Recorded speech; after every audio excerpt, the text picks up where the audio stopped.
Alright, here we are in Sebring, actually one of my favorite tracks among Suzuka, Spa and Le Mans.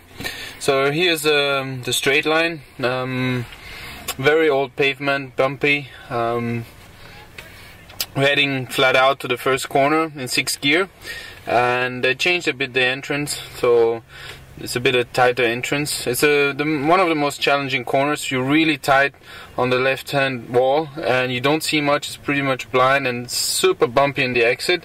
You go really wide until the outside curb and you don't really see it until the last second, so it's always a guess. So you're there 5th gear, arrive here, boom, shift down, 2nd gear, hard braking, turn left. Is a difficult apex because it suddenly gets tight and you gotta hit it right to take that right kink, and you brake in a straight line for the left-hander.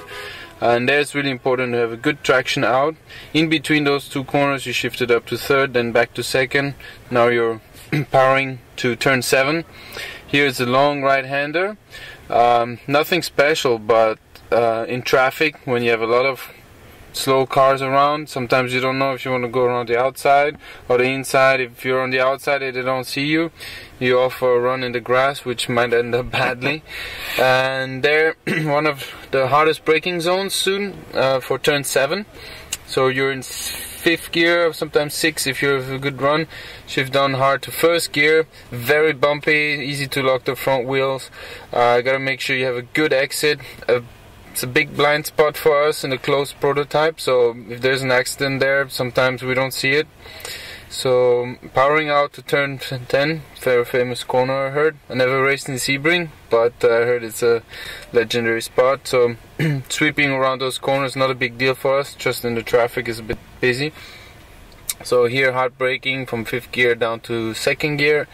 Hard to get the front grip there. The tarmac or the pavement is a bit strange, so you're struggling there a little bit. So there you power out for turn 11 and 12.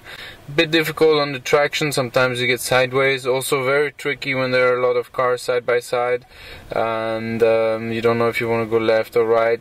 Here's a nice section. You come from that long left-hander, you brake, very quick right-hander, turn 13, very bumpy again. Sometimes 3rd gear, sometimes 2nd gear. You go wide on the exit curbs, try to carry as much momentum as possible, don't slow the car down too much for that bit of straight where you always want to carry good speed.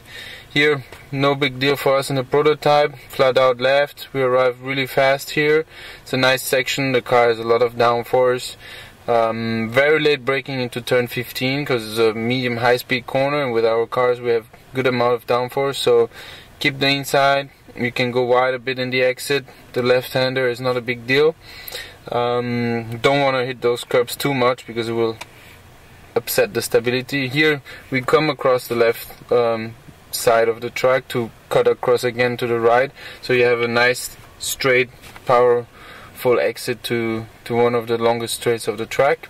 Here you can relax a little bit, look at your data if there's no traffic, because with 60 cars on track, it's you almost don't have time to look at your screen.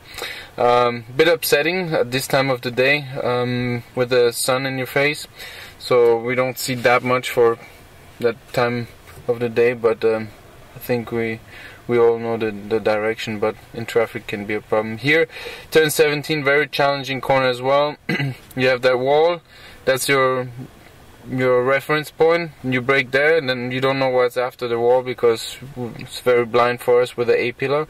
Very bumpy, one of the bumpiest corner here. Sometimes you go around there with understeer, you think you're fine, and then the front grips, whoop, and then the rear snaps, so it can be really dangerous. And you go all the way to this tire wall on the left because you want to go as early as possible, and it takes you all the way there.